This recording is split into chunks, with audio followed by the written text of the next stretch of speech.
ఇటీవల Congress party nominated చైర్మన్లను కూడా ప్రకటించడం జరిగింది. 37 మంది చైర్మన్లుగా నియమిస్తూ ఉత్తర్వులు కూడా జారీ చేయడం జరిగింది. ఒక పక్కన తెలంగాణ ఉద్యమంలో పోరాడినటువంటి ఎవరైతే లీడర్లు ఉన్నారో వాళ్ళకి ఈసారి కూడా కాంగ్రెస్ పార్టీ మొండి చేయి చూపెట్టినట్టుగానే తెలుస్తా ఉంది. దానిలో భాగంగానే ఓయూ యూనివర్సిటీ అంటే మన అందరికి తెలియంది కాదు. ఓయూలో ఎన్నో పోరాటాలు చేయడం జరిగింది. తెలంగాణ ఉద్యమంలో వాళ్ళ యొక్క పాత్ర కూడా కీలకం. గత సర్కారు కూడా వాళ్ళని విమర్శించడం జరిగింది. ఆ విద్యార్థికి సంబంధించినటువంటి సంఘ నాయకులను కానీ తెలంగాణ ఉద్యమం కోసం పోరాడినటువంటి వ్యక్తులను కానీ గత ప్రభుత్వం ఏదైతే గత ప్రభుత్వం కూడా పట్టించుకోలేదు. కానీ ఈ ప్రభుత్వంలోనైనా న్యాయం జరుగుతుంది కావచ్చు అని చెప్పేసి మొత్తానికైతే భావించడం జరిగింది. కానీ ఇప్పుడు కూడా ఓయూ విద్యార్థులకి ఎక్కడ కూడా న్యాయం జరగలేదన్నట్టుగా తెలుస్తా ఉంది. ఎందుకంటే 37 కార్పొరేషన్ చైర్మన్లలో ఏ ఒక్కరు కూడా అవకాశం రాలేదు. దీనిపైన మాట్లాడదాం. మనతో పాటు చెన్నగాని దయాకర్ గారు ఓయూ లీడర్ మనతో ఉన్నారు. అన్న చెప్పండి అన్న, ఈ రోజు ఇచ్చినటువంటి నామినేటెడ్ పోస్టులో కాంగ్రెస్ పార్టీ మరి ఓయూ విద్యార్థులకు కూడా అన్యాయం చేసింది. గత ప్రభుత్వం మాదిరిగానే ఈ ప్రభుత్వం కూడా ఇట్లాంటి అన్యాయాన్ని ఎదుర్కొంటుంది అన్నటువంటి ఒక విమర్శ వస్తుంది. దీన్ని ఎట్లా చూడవచ్చు? అంటే అట్లా అన్యాయం చేసింది అనే దానికంటే 10 ఏళ్ల కాలంలో మనం బీఆర్ఎస్ కి వ్యతిరేకంగా కాంగ్రెస్ పార్టీ అభివృద్ధి కోసం కాంగ్రెస్ పార్టీ అధికారం రావడానికి యూనివర్సిటీ విద్యార్థి నాయకులతో పాటు తెలంగాణ విద్యార్థులు నిరుద్యోగులు అందరూ కూడా కలిసికట్టుగా పోరాడినటువంటి పరిస్థితి ఉంది. అధికారంలోకి వచ్చింది ఒక 3 నెలలు అవుతున్నటువంటి సందర్భంలో మొన్న ఒక 37 మందితోని ఫస్ట్ లిస్ట్ ఏర్పాటు చేసింది. ఆ 37 మందిలో కూడా చాలా కాలం నుంచి కాంగ్రెస్ పార్టీలో కష్టపడి సీనియారిటీ బేస్కిన టికెట్లు త్యాగం చేసిన వాళ్ళకు కాంగ్రెస్ పార్టీ ఆలోచన చేసింది. ఇంకా నెక్స్ట్ ఈ పార్లమెంట్ ఎన్నికల తర్వాత ఇంకా మళ్ళీ సెకండ్ లిస్ట్ లో కూడా ఉద్యమకారులకు విద్యార్థి నాయకులకు యూనివర్సిటీ విద్యార్థి యువతకు కాంగ్రెస్ పార్టీ కోసం కష్టపడ్డ వాళ్ళందరికీ కూడా కాంగ్రెస్ పార్టీ తప్పకుండా న్యాయం చేస్తుంది. కాంగ్రెస్ పార్టీలో కష్టపడినటువంటి ప్రతి బిడ్డకు కష్టపడినటువంటి ప్రతి కార్యకర్తను కడుపులో పెట్టుకు చూసుకుంటుందనే విశ్వాసం మాలాంటి వాళ్ళకు ఉంది. ఎక్కడ కూడా ఆందోళన చెందాల్సిన అవసరం లేదు, బాధపడాల్సిన అవసరం లేదు.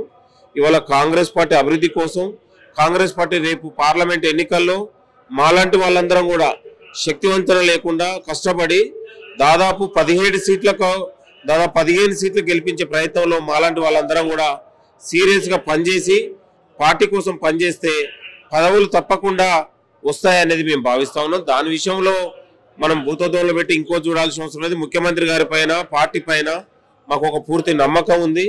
మాలాంటి వాళ్ళ కష్టపడిన కష్టకాలంలో కాంగ్రెస్ పార్టీ వెన్నంటి ఉండి ఇలా నిరుద్యోగుల కోసం విద్యార్థుల కోసం ప్రజల కోసం రైతాంగుల కోసం కష్టపడిన మాలాంటి వాళ్లకు కాంగ్రెస్ పార్టీ తప్పకుండా మంచి స్థాయిలో మంచి అవకాశాలు ఇస్తుందని భావిస్తా ఉన్నాం. మాలాంటి వాళ్ళం కూడా ఇంకా చాలా మంది ఎదురు చూస్తూ ఉన్నాం పార్టీ అవకాశాల కోసం. తప్పకుండా ఒక మంచి అవకాశాలు ఇచ్చి మాలాంటి వాళ్ళకు కూడా గౌరవిస్తుంది అనేది భావిస్తా ఉన్నాం. ఎందుకంటే భవిష్యత్తులో ఇలాంటి ఏ అవకాశం ఇచ్చినా దీన్ని పనిచేసి మళ్ళీ కాంగ్రెస్ పార్టీ అభివృద్ధి కోసం మేము పనిచేస్తాం. ఇవాళ బీఆర్ఎస్ బీజేపీ ప్రజా వ్యతిరేక పార్టీల పైన మాలాంటి వాళ్ళ ఇది పోరాటం అవసరం కూడా పార్టీకి. కాబట్టి ఖచ్చితంగా మాలాంటి యువ నాయకత్వాన్ని పార్టీ కాపాడుకుంటుంది, న్యాయం చేస్తుంది అనేది కూడా మేము భావిస్తా ఉన్నాం. ఒక పక్కన బీసీలకు కూడా అన్యాయం చేసింది, ఒక పక్కనేమో గత సర్కారేమో దొరల రాజ్యం అయితే ఇప్పుడేమో రెడ్డిల రాజ్యం నడుస్తూ ఉందన్నటువంటి కొన్ని విమర్శలు వస్తూ ఉన్నాయి. మరి దానికి ఉదాహరణ ఏదైతే చాలా మందికి ఇప్పుడున్నటువంటి కార్పొరేషన్లో కూడా రెడ్డిలకి ప్రయారిటీ ఇచ్చింది అన్నటువంటిది కూడా మనం చూడడం జరిగింది. దీన్ని ఏ విధంగా చూద్దాం? అట్లేం లేదు. అంటే కష్టపడినటువంటి నాయకులు కార్యకర్తలు ఉంటారు. ఆ ఈక్వేషన్లలో చూస్తే అప్పుడు మనం ప్రతిదీ ఇబ్బందికరంగానే ఉంటది. మనం కష్టపడినటువంటి నాయకుడు తీరును చూడాలి తప్ప కులాన్ని చూడొద్దు. ఇవాళ ముఖ్యమంత్రి రెడ్డి అయినంత మాత్రాన రెడ్డి రాజ్యం లాగా భావించొద్దు. మనం కాంగ్రెస్ పార్టీలో ఒక కులందే ఆధిపత్యం ఉండదు, సామాజిక న్యాయం ఉంటుంది, సోషల్ జస్టిస్ ఉంటుంది. కాంగ్రెస్ పార్టీలో స్వేచ్ఛ సమానత్వం ఒక స్వయం పాలన దిశగా కాంగ్రెస్ పార్టీ ముందుకెళ్తుంది. ఒక కులం ఒక మతం కాంగ్రెస్ పార్టీలో ఎప్పుడు కూడా చలామణి ఉండదు. అన్ని కులాల అన్ని మతాల ఉన్నటువంటి నాయకుల కలయిక ఇక్కడ ఉంటుంది. కాబట్టి ఒక స్వేచ్ఛకు సామాజిక న్యాయానికి సమానత్వానికి ప్రతీకగా కాంగ్రెస్ పార్టీ ఉంటుంది.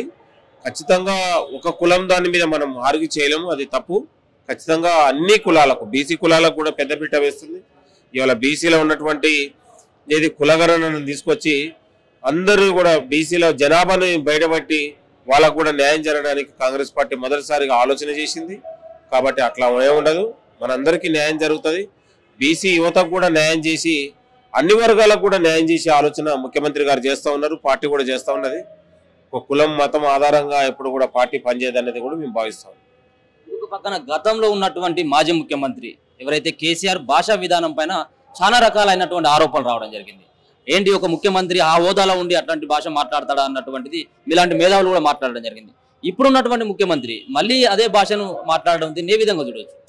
అంటే ముఖ్యమంత్రి గారు మాట్లాడే సందర్భం ఏంటంటే, గతంలో ముఖ్యమంత్రి ఓడిపోయిన తర్వాత కూడా బీఆర్ఎస్ నాయకుల తీరు మారట్లేదు. వాళ్ళు పదే పదే ప్రభుత్వం పైన నాయకుల పైన విషం కమ్ముతా ఉన్నారు. అంటే అసత్యాలను అబద్ధాలను చిత్రీకరిస్తా ఉన్నారు. వాళ్ళ పత్రికల్లో వాళ్ళ మీడియాలో ప్రభుత్వాన్ని ఇబ్బంది పెట్టే ప్రయత్నం, నాయకుల మీద మంత్రుల మీద ఒక విషం జిమ్ముతా ఉన్నారు, విష ప్రచారం చేస్తూ ఉన్నారు. కాబట్టి మనం ఓపిక సహనంగా ఉంటే వాళ్ళు మారేలా లేరు. కాబట్టి మనం ఎవరైనా నాయకుడైనా కార్యకర్త నుంచే నాయకుడి నుంచి ముఖ్యమంత్రి అవుతారు. కాబట్టి ఆయన ఒక నాయకుడిలాగానే మాట్లాడాడు. కాబట్టి దాంట్లో తప్పేం లేదు. అలాంటి వాళ్లకు నీచమైన దిగజారుడు రాజకీయాలు చేసే వాళ్లకు అట్లా మాట్లాడిన ద్వారా సరైన బుద్ధిగా మనం భావించాలి.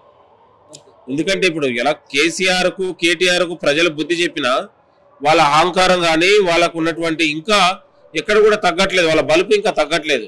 వాళ్ళ బలుపు మాటలు తగ్గాలంటే ఒక ముఖ్యమంత్రి హోదాలో ఒక ఇది వాళ్ళకు తగ్గట్టు మాట్లాడితేనే నడుస్తుంది అనేది కూడా ఉండదు. కరెక్టే, అది ముఖ్యమంత్రి మాట్లాడిన తీరు కూడా కరెక్ట్ గానే మేము భావిస్తా ఉన్నాం. ఇప్పుడు రెండో లిస్ట్ కూడా ఉంటుందని చెప్పేసి ఒక ప్రచారం జరుగుతా ఉంది. ఈ రెండో లిస్ట్ అయినా కనీసం ఓయూ నుంచి ఒకరిద్దరికైనా ఛాన్స్ వచ్చేటువంటి ఆస్కారం ఉందన్న?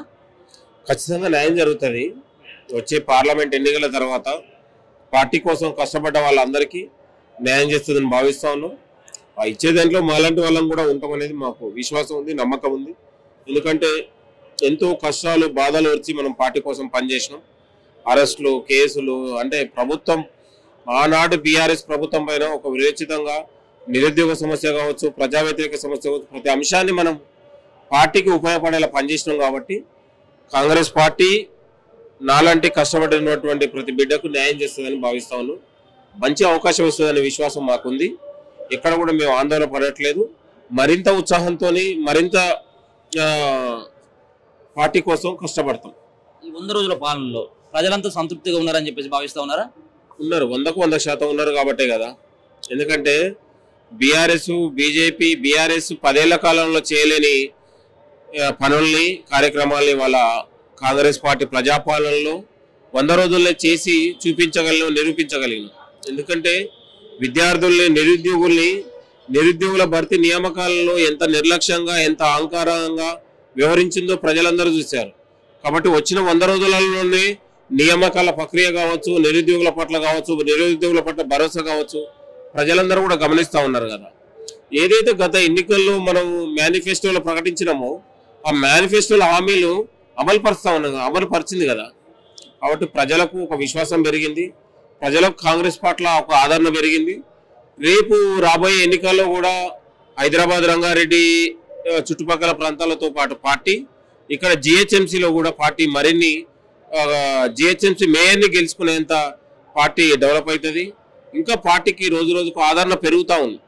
ఇలా తెలంగాణ ప్రజలకు కేసీఆర్ ఓడించడం వల్ల, కేసీఆర్ నుంచి గద్దెదించడం వల్ల ప్రజలకు ఒక స్వేచ్ఛ వచ్చింది, ఒక స్వాతంత్రం వచ్చింది లాగా ప్రజలు భావిస్తూ ఉన్నారు. కాబట్టి ప్రజలు 100 రోజులలో గొప్ప మార్పు వచ్చింది. ప్రజలు ఆలోచన చేస్తూ ఉన్నారు. ఇలా భారతదేశం కూడా తెలంగాణ వైపు చూసేలా, గర్వపడేలా ఉన్నటువంటి ఒక మంచి పథకాలను ఏర్పాటు చేసింది. ఇలా పేద మధ్యతరగతి ప్రజలకు అనుగుణంగా పథకాలు రచించింది. ఇవాళ 200 యూనిటీ అనే కరెంటు బిల్ తీసుకురావడం వల్ల పేదవాడికి మేలు జరుగుతూ ఉంది. 500 గ్యాస్ సిలిండర్ అనేది గొప్ప ఆలోచన కదా. నేను అనేది పథకాలలో అన్ని వర్గాల ప్రజల సమస్యలు, అన్ని వర్గాల ప్రజల ఆలోచన చేసి పథకాలను రచించింది. ఆ పథకాలు కూడా ఒక మంచి అద్భుతమైన ఒక చారిత్రాత్మక పథకాలుగా మనం భావిస్తాం.